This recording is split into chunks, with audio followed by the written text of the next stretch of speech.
Daily crypto news channel আপনাকে জানাচ্ছি আন্তরিক শুভেচ্ছা। আশা করি সবাই ভালো আছেন। আপনারা জানেন যে এই ডেইলি ক্রিপ্টো নিউজ চ্যানেলে কিন্তু আমরা ক্রিপ্টো মার্কেটের সবচেয়ে গুরুত্বপূর্ণ এবং লেটেস্ট প্রতিদিনের গুরুত্বপূর্ণ ক্রিপ্টো নিউজগুলো কিন্তু আপনার সামনে নিয়ে আসি এবং সেই নিউজগুলো কিন্তু অ্যানালাইসিস করা হয়।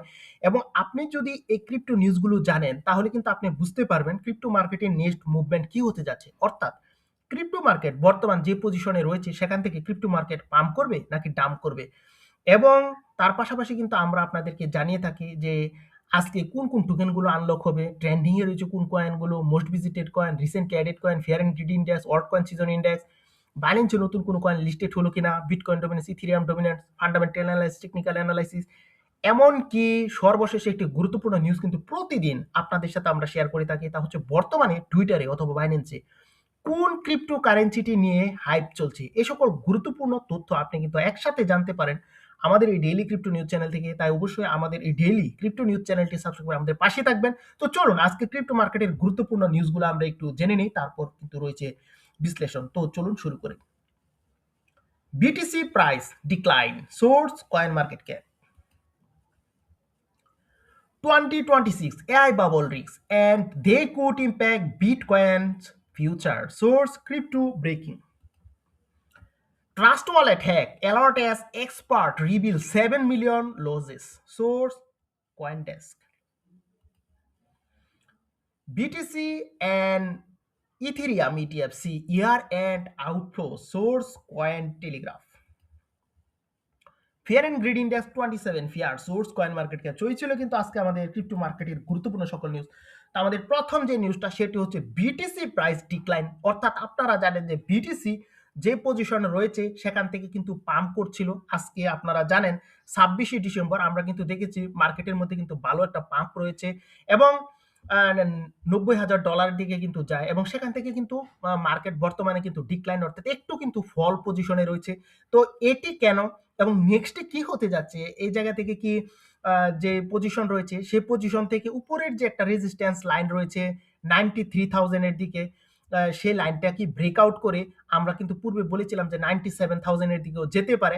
তো সেই জায়গায় কি যেতে পারবে কিনা সে বিষয় নিয়ে বলবো, নাকি মার্কেট ফল করতে যাচ্ছে। এবং পূর্বে কিন্তু আমরা আপনাদেরকে বলেছি যে মার্কেটের আল্টিমেট যে গোল সেটি কিন্তু 72,000, অর্থাৎ মার্কেট কিন্তু $72,000 দিকে কিন্তু মুভ করবে এবং এটিই কিন্তু মার্কেটের মেইন টার্গেট। তো এখন একটা বিষয় হচ্ছে আমরা কিন্তু অনেকেই রয়েছি যারা অল্টস কয়েনে কিন্তু বাই করে রেখেছি এবং আমাদের কিন্তু পোর্টফোলিও কিন্তু মারাত্মক রকমের কিন্তু এখানে ডাউন পজিশনে রয়েছে এবং আমরা সবাই প্রত্যাশা করেছিলাম যে একটা অল্ট কয়েন সিজন আসবে, কিন্তু আমরা দেখছি যে অল্টস কয়েনগুলো রয়েছে এই প্রাইসগুলো কিন্তু বলতে পারেন 95% কিন্তু ডাউনে রয়েছে এবং বলতে পারেন খুবই শোচনীয় অবস্থা এই অল্টস কয়েনগুলোতে। তো অনেকেই কিন্তু এখন বিভিন্ন অল্টস কয়েন রয়েছে যেগুলো কিন্তু খুবই নিচে রয়েছে। তো অনেকে কিন্তু এখানে বাই করারও চিন্তা করছেন। তো এটি অবশ্যই করবেন না, কারণ মার্কেট সিচুয়েশন কিন্তু খুবই ভালো না এবং বর্তমানে যে পজিশনে রয়েছে সেখান থেকে কিন্তু যদি পাম্প করেও যেই পজিশনে ছিল, ধরেন 2024 সালে ক্রিপ্টোকারেন্সি অল্টস কয়েনগুলো যে পজিশনে ছিল সে পজিশনে যাওয়ার মতো যথার্থ শক্তি কিন্তু এখন মার্কেটের মধ্যে নেই। মার্কেট কিন্তু আরো ডাউন হওয়ার সম্ভাবনা কিন্তু রয়েছে। আর যদি পাম্প করেও তাহলে কিন্তু এত বিগ পাম্প করা কিন্তু সম্ভব নয়। এবং এই নিউজটা অ্যানালাইসিস করার পূর্বে আমরা অবশ্যই আপনাদের সাথে ইটিএফ এ কি পরিমাণ মানি আসছে সেই বিষয়টা আপনাদের সাথে শেয়ার করব। তাহলে কিন্তু আপনি বুঝতে পারবেন যে নেক্সটে ক্রিপ্টো মার্কেটে কি হতে যাচ্ছে। তো প্রথমে আপনাদেরকে বলি যে আগে কিন্তু আমরা জানিয়েছি যে ডিসেম্বর মাসের বলতে পারেন যে 19 তারিখ পর্যন্ত কিন্তু ইটিএফ এ মানি আসেনি, সে বিষয়টা আপনাদেরকে জানিয়েছি। তো 19 তারিখের পর থেকে আজ পর্যন্ত কি হয়েছে সে বিষয় নিয়ে কিন্তু এখন কথা বলবো। তো 19শে ডিসেম্বরে আমরা যদি দেখি তাহলে ব্ল্যাক রক কিন্তু $173 মিলিয়ন সমমূল্যের বিটকয়েন কিন্তু এখানে সেল করেছে এবং 22 তারিখে আবার 6 মিলিয়ন এখানে তারা কিন্তু বাই করেছে, শুধু 6 মিলিয়ন। এবং 23 তারিখে কিন্তু তারা বিশাল একটা সেল করেছে $157.3 মিলিয়ন এবং 24 তারিখে তারা কিন্তু $91.4 মিলিয়ন কিন্তু সেল করেছে। তো এখানে আপনি যদি দেখেন যে বিগ ধরনের কিন্তু এখানে সেলিং হচ্ছে। এখন একটা কোয়েশ্চেন হচ্ছে এ ধরনের যে ইটিএফ গুলো এত বিগ সেল করছে কেন? মানে মানি আউটফ্লো হচ্ছে কেন? অবশ্যই নেগেটিভ কোনো কিছু রয়েছে। এবং 24 তারিখের কথা যদি বলি এখানে BlackRock 91.4 মিলিয়ন সেল করেছে, Fidelity 7.2 সেল করেছে, Bitwise 13.3 মিলিয়ন সেল করেছে, ARK ইনভেস্টমেন্ট 9.9 মিলিয়ন, Invesco 0, এখানে Fidelity কিন্তু 5.1, Banek 0 এবং Grayscale 8.8। এখানে একটা বিষয় খেয়াল করেন, মোটামুটি সবাই কিন্তু এখানে সেল করছে, এখানে কিন্তু বাইং হয়নি। অবশ্যই এটা কিন্তু একটা নেগেটিভ নিউজ ক্রিপ্টো মার্কেটের জন্য। এবং ইথেরিয়াম ইটিএফ এ কি হচ্ছে, সেম কাহিনী, অর্থাৎ ইথেরিয়ামের যে ইটিএফ সেখানে কিন্তু মানি ইনফ্লো হচ্ছে না, আউটফ্লো হচ্ছে। আপনাদেরকে যদি বলি 19 তারিখে BlackRock 75.9 মিলিয়ন এখানে সেল করেছে, 22 তারিখে যদিও তারা সেল করেনি, 23 তারিখে আবার 25 মিলিয়ন সেল করেছে, 24 তারিখে আমরা যদি দেখি 22 মিলিয়নের মতো কিন্তু এখানে সেল করেছে। এবং গ্রেস্কেলও কিন্তু এখানে বিশাল সেল করেছে 33.8 মিলিয়নের মতো, এবং কারো পক্ষ থেকেই এখানে কিন্তু বাইং হয়নি। অর্থাৎ ইথেরিয়ামের যে ইটিএফ সেখানে কিন্তু মানি ইনফ্লো হয়নি, আউটফ্লো হয়েছে। এবং বিটিসির যে ইটিএফ সেখানে কিন্তু মানি ইনফ্লো হয়নি, আউটফ্লো হয়েছে। এবং এখানে আপনি যদি বাইন্যান্সের যে সিইও রয়েছে চ্যাংপেং জাও, তিনি কিন্তু বলেছেন 2026 সালে অল্টকয়েন সিজন আসবে। তো এই ধরনের কথা কিন্তু তিনি 2025 সালেও বলছেন, এবং আমরা দেখেছি মার্কেটে কিন্তু ভালো ধরনের প্রাইস মুভমেন্ট দেখাতে সক্ষম হয়নি। তো আবার বিটওয়াইসের সিইও কিন্তু বলেছেন যে ভালো প্রাইস মুভমেন্ট দেখাবে। যদি ভালো প্রাইস মুভমেন্ট দেখায়ও, এটি কিন্তু আমাদের অল্ট কয়েনের যে ধরনের প্রফিট আমরা জেনারেট করতে চেয়েছিলাম সেটি কিন্তু কখনো সম্ভব নয়। এবং বর্তমানে যে পজিশন রয়েছে সেটি যদি পাম্পও করে, তাহলে 2024 সালের প্রথম দিকে ক্রিপ্টোকারেন্সি যে জায়গায় ছিল সর্বোচ্চ সে জায়গায় যেতে পারে। অর্থাৎ আপনি বুঝতেই পারছেন বিগ ডাম কিন্তু রয়েছে। তো এখানে বিটিসি প্রাইস ডিক্লাইন এ বিষয়ে যদি আমরা আলোচনায় আসি, তো এটা কিন্তু সত্যি যে বিটিসি কিন্তু $84,000 যে একটা সাপোর্ট লাইন সেটিকে কিন্তু সাপোর্ট নিয়েছে, এবং আমরা দেখেছি যে এখন কিন্তু উপরের দিকে মুভ করছে। তো নেক্সট কি হতে পারে? তো যেহেতু এখন বর্তমানে পাম্প করছে এবং 90,000 এর উপরে কিন্তু যাওয়ার পর মার্কেট কিন্তু সামান্য একটু ডাউন রয়েছে। তো মার্কেটের কন্ডিশন যদি ঠিক থাকে তাহলে কিন্তু 93,000 এর যে একটা রেজিস্ট্যান্স লাইন সেদিকে কিন্তু যেতে পারে, এবং সেটি যদি ব্রেক আউট করতে পারে তাহলে কিন্তু 97,000 এর দিকে যেতে পারে। এবং এখানে কিন্তু আপনার মাস্ট বি মনে রাখতে হবে যে বিটকয়েন কিন্তু ফল করতে যাচ্ছে, এবং এর কারণ কি এই বিষয়টা অবশ্যই আপনি হয়তো বলবেন যে ফল করবে কেন? এখানে তো অন্য কিছু হতে পারে, হয়তো স্লাইটলি পাম্প করতে পারে। তো ফল করার কারণটা হচ্ছে আপনারা জানেন যে 28শে জানুয়ারিতে কিন্তু এফওএমসি মিটিং রয়েছে, সেখান থেকে কিন্তু রেট কাট হবে কিনা সে বিষয়ে একটা কিন্তু সিদ্ধান্ত আসবে।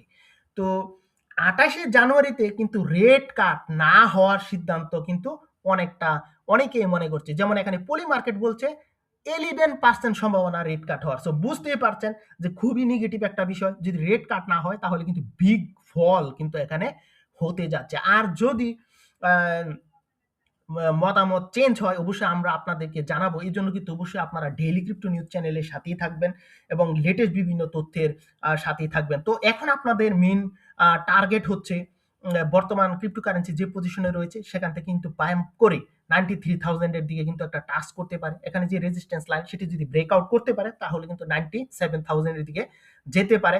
তো এখানে কিন্তু অন্ধের মতো কিন্তু ট্রেড করা থেকে বিরত থাকতে হবে, কারণ বিটিসির আল্টিমেট গোল কিন্তু বলতে পারেন 73,000 অর্থাৎ $72,000। এই বিষয়টা কিন্তু আমাদের মনে রাখতে হবে, এবং মার্কেটকে পাম্প করানোর জন্য যে শক্তিগুলো দরকার সেগুলো কিন্তু মার্কেটের মধ্যে এখন নেই। অর্থাৎ হুয়েলস, ইটিএফ, বড় বড় ইনস্টিটিউশন যদি বাই না করে তাহলে যারা রিটেল ট্রেডার রয়েছে তাদের বাইং এর ফলে কিন্তু মার্কেট পাম্প করবে না। এই বিষয়টা কিন্তু আপনারা মনে রাখবেন। আর ইটিএফ এর যে মানি আসছে না সে বিষয়টা তো অবশ্যই আপনাদের সাথে আমরা শেয়ার করেছি। তো এখানে যে বিষয়টা আমরা দেখছি 2026 AI bubble risk and they could impact bitcoin future. তো এখানে যে বিষয়টা হচ্ছে 2026 সালে কিন্তু অনেক এক্সপার্টরা মনে করছেন যে এআই বাবল যেটি তৈরি হচ্ছে সেটি কিন্তু ব্রাস্ট হতে পারে, এবং ব্রাস্ট হলে এখানে কিন্তু বিটকয়েনের মধ্যে মারাত্মক রকমের একটা ফল কিন্তু আসতে পারে। তো এখন হয়তো যদি কেউ না বুঝেন যে এআই বাবল কি, এআই বাবল হচ্ছে এআই রিলেটেড বিভিন্ন কোম্পানি, সার্ভিস সেন্টার, অর্থাৎ এআই রিলেটেড বিভিন্ন কোম্পানি যেগুলো রয়েছে সেগুলোতে কিন্তু মানুষ দেখা যাচ্ছে, বা বলতে পারেন স্টক, এ সকল বিভিন্ন কিন্তু মানুষ বিশাল পরিমাণ মানি কিন্তু এখানে ইনভেস্টমেন্ট করছে। এবং এ সকল ইনভেস্টমেন্ট যখন বিশাল পরিমাণ অপ্রত্যাশিতভাবে আসে তখন কিন্তু যদি এখানে সেলিং প্রেশার আসে তাহলে কিন্তু বিগ অ্যামাউন্ট কিন্তু মার্কেট থেকে আউটফ্লো হয়ে যায়। তখন কিন্তু মানুষের মধ্যে একটা ভয় কাজ করে। তখন কিন্তু আরো বেশি পরিমাণ কিন্তু ফল করে এবং এখানে যে শুধু এআই ফল করবে তা কিন্তু নয়। তখন মানুষ কিন্তু ভয়ে কিন্তু অন্যান্য যে স্টক বা রয়েছে সেগুলোতে কিন্তু সেল করে এবং মার্কেটের মধ্যে একটা বড় ধরনের একটা ডাউন সিনারি কিন্তু দেখা দেয় এবং মনে করা হচ্ছে যে বিটকয়েনের মধ্যেও কিন্তু এই ধরনের সমস্যা হতে পারে। সো এই বিষয়টা কিন্তু আপনাদের মনে রাখতে হবে। তো Trust Wallet hack alerts expert reveal 7 million losses. তো এখানে যে বিষয়টা আপনারা জানেন, বাইন্যান্সের যে সিইও রয়েছে চেং পেংজৌ, তিনি কিন্তু বলেছেন $7 মিলিয়ন সমমূল্যের কিন্তু ক্রিপ্টো ট্রাস্ট ওয়ালেট থেকে কিন্তু এখানে হ্যাক হয়েছে এবং এটি কিন্তু খুবই নেগেটিভ নিউজ এবং পূর্বেও কিন্তু এ ধরনের ঘটনা ট্রাস্ট ওয়ালেটের সাথে কিন্তু হয়েছে। এটি যে নতুন একটা বিষয় তা কিন্তু নয়। অবশ্যই আমাদের কিন্তু এই বিষয়ে সাবধান থাকতে হবে এবং ট্রাস্ট ওয়ালেটের এই নেগেটিভ ইস্যুর জন্য ট্রাস্ট ওয়ালেটের যে প্রাইস সেটিও কিন্তু ফল করেছে। তো অবশ্যই এই বিষয়ে সাবধান থাকবেন এবং নিজেদের যে অ্যাসেট সে বিষয়ে খেয়াল রাখবেন এবং যা জানেন না সে সকল লিঙ্কে কিন্তু ক্লিক করা থেকে কিন্তু বিরত থাকবেন এবং আপনি যদি মনে করেন যে ট্রাস্ট ওয়ালেট আপনার জন্য পজিটিভ নয় তাহলে আপনি ট্রাস্ট ওয়ালেটের পরিবর্তে অন্য ওয়ালেটও কিন্তু ইউজ করার চেষ্টা করতে পারেন। তো bitcoin and Ethereum ETF see year end outflows. তো এই নিউজটা নতুন কিছু নয়, একটু আগেও আপনাদের সাথে আলোচনা করেছি যে বিটকয়েন এবং ইথেরিয়ামের যে ইটিএফ রয়েছে সেখানে কিন্তু উল্লেখযোগ্য পরিমাণ আউটফ্লো কিন্তু হয়েছে। তো আশা করি বুঝতে পারছেন এবং এটি কিন্তু ক্রিপ্টো মার্কেটের জন্য খুবই নেগেটিভ একটা বিষয়। Fear and greed index 27 fear. তো এখানে যে বিষয়টা হচ্ছে মার্কেট কিন্তু আবার এখনো বর্তমানে কিন্তু ফেয়ার পজিশনে রয়েছে এবং এর অন্যতম প্রধান কারণগুলো আপনারা জানেন যে ইটিএফ থেকে মানি আউটফ্লো হয়ে যাচ্ছে এবং ইউএস এর যে ইকোনমি সেখানেও কিন্তু খুব আর একটা পজিটিভ একটা মুভমেন্ট দেখাতে সক্ষম হচ্ছে না এবং রেড কার্ডের যে বিষয় সেখান থেকেও কিন্তু প্রত্যাশা আমরা পূরণ করতে পারছি না। অর্থাৎ ছোট ধরনের রেড কার্ড যদি হয়েও থাকে, ছোট ধরনের রেড কার্ড হচ্ছে এবং এই ছোট রেড কার্ডে ক্রিপ্টো মার্কেট পাম্প বা ওয়ার্ল্ড সিজন নিয়ে আসার জন্য যথেষ্ট ছিল না। তো আশা করি ক্রিপ্টো মার্কেটের বিষয়ে আপনি একটি নলেজ অর্জন করেছেন। তো চলুন বাকি নিউজগুলো আমরা একটু জেনে নিই। তো প্রথমে কিন্তু আমরা আপনাদেরকে টোকেন আনলকের খবর জানাবো। আজকে যে টোকেনগুলো আনলক হচ্ছে তার মধ্যে প্রথমে কিন্তু এখানে রয়েছে এমএলসি, রয়েছে এসএআই, রয়েছে এনএফপি, রয়েছে মিউনিটি, রয়েছে গোল্ড টোকেন, রয়েছে এএক্সএল এবং এখানে রয়েছে জিআরএফটি, রয়েছে রিউ এবং সাহারা এআই, রয়েছে 42 এবং রয়েছে বিটিআর এবং রয়েছে পিএফবিএস এবং এর মধ্যে কিন্তু সাহারা এআই এটি কিন্তু বাইন্যান্স বরাবর এক্সচেঞ্জ সাইটে রয়েছে। এটি কিন্তু 132.6 মিলিয়ন টোকেন আনলক করতে যাচ্ছে এবং অক্সেলার এটি কিন্তু বাইন্যান্স বরাবর এক্সচেঞ্জ সাইটে রয়েছে। এটি কিন্তু 13.51 মিলিয়ন টোকেন আজকে আনলক করতে যাচ্ছে এবং এনএফপি যেটি এটিও কিন্তু বাইন্যান্স বরাবর এক্সচেঞ্জ সাইটে রয়েছে। এটি 40.51 মিলিয়ন টোকেন কিন্তু আজকে আনলক করতে যাচ্ছে। তো এই ছিল কিন্তু টোকেন আনলকের খবর। তো এখন কিন্তু আপনাদেরকে জানাবো ট্রেন্ডিং এ রয়েছে কোন ক্রিপ্টোকারেন্সি গুলো। তো ট্রেন্ডিং এ কিন্তু এখানে রয়েছে আরটিএক্স, রয়েছে স্পোর্টস, রয়েছে জেডকে পি এবং রয়েছে বিটকয়েন এবং রিসেন্টলি অ্যাডেড হয়েছে এরকম ক্রিপ্টোকারেন্সির কথা যদি বলি তাহলে এখানে রয়েছে টেবি, রয়েছে টুনা, রয়েছে অ্যাটলাস, রয়েছে বিম, রয়েছে টিবিকে, রয়েছে হাইকো, এই সকল ক্রিপ্টোকারেন্সি গুলো রয়েছে এবং আপনাদেরকে কিন্তু আমরা বলি যদি বাইন্যান্স স্মার্ট চেইনের উপরে থাকে তাহলে আপনি কিন্তু একটু নজর দিতে পারেন, কারণ এই ক্রিপ্টোকারেন্সিগুলো অনেক সময় কিন্তু বাইন্যান্স আলফাতে লিস্টেড হয় এবং তখন কিন্তু আমরা বড় ধরনের একটা প্রফিট করতে পারি। তো CMC alt coin season index হচ্ছে 60 আউট অফ 100 এবং আমরা কিন্তু খুব বাজে একটা পজিশনে রয়েছে, অর্থাৎ 16তে কিন্তু রয়েছে, অর্থাৎ আমাদের যে অল্ট কয়েন সিজনের যে প্রত্যাশা সেটি কিন্তু পূরণ করতে সক্ষম হচ্ছে না। তো বিটকয়েন ডমিনেন্সের খবর জানাবো। বিটকয়েন ডমিনেন্স 59.4%, ইথেরিয়াম 12% এবং ওয়ার্ল্ড কয়েন 28.6%। এখানে দেখেন ওয়ার্ল্ড কয়েন কিন্তু 1.64% কিন্তু এখানে ডাম্প করেছে এবং ইথেরিয়াম কিন্তু 12% কিন্তু এখানে 0.24% কিন্তু এখানে পাম্প করেছে এবং এখানে বিটকয়েনের যে ডমিনেন্স সেটি কিন্তু 1.4% কিন্তু এখানে পাম্প করেছে এবং এটি কিন্তু বলতে পারেন যে খুবই নেগেটিভ একটা বিষয়। বিটকয়েনের ডমিনেন্স যদি এভাবে পাম্প করে তাহলে অল্ট কয়েন্স কিন্তু আরো বেশি ডাউন দিবে এবং এমনটি কিন্তু আমরা ক্রিপ্টো মার্কেটের মধ্যে কিন্তু দেখছি। তো আশা করি আপনারা ক্রিপ্টো মার্কেটের লেটেস্ট বিভিন্ন নিউজগুলো জানতে পেরেছেন এবং ক্রিপ্টো মার্কেটের নেক্সট মুভমেন্ট কি হতে যাচ্ছে সে বিষয়ে স্পষ্ট একটা ধারণা লাভ করতে সক্ষম হয়েছেন। তো সবাই ভালো থাকবেন, সুস্থ থাকবেন। অবশ্যই আমাদের এই ডেইলি ক্রিপ্টো নিউজ চ্যানেলটি সাবস্ক্রাইব করে আমাদেরকে আপনাদের পাশে থাকার সুযোগ করে দেবেন এবং এখানেই শেষ করলাম। আবারও নতুন এপিসোড নিয়ে আপনাদের সামনে হাজির হয়ে যাব। Bye bye.